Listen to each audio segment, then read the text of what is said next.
তোমরা আল্লাহকে ভয় করো। আল্লাহকে ভয় করার পাশাপাশি যারা সাদেক, যারা সলে, এমন নেককার মুত্তাকি, তাদের সঙ্গী তোমরা হয়ে যাও।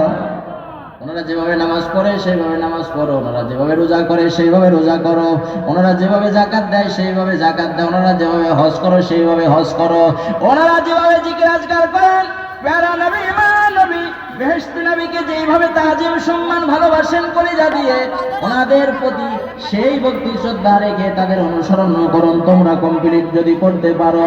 আয়াতে কারিমার ব্যাখ্যায় মুফাসসিরে কেরাম লেখেন, দুনিয়ার মানুষে শোনো, একজন আল্লাহওয়ালা নায়েবে নবী, ওয়ারাসাতুল আম্বিয়া, সালেহিন, সাদিকিন, আউলিয়া যাদেরকে আল্লাহ কোরআনের ভাষায় বলেছেন, তাদের সঙ্গে যদি তোমাদের জীবনের মিল রেখে যদি পরিচালনা করতে পারো, তোমরাও এক সময় আল্লাহর ওলি হয়ে কবরে যাবে। জোরে জোরে বলেন মারহাবা।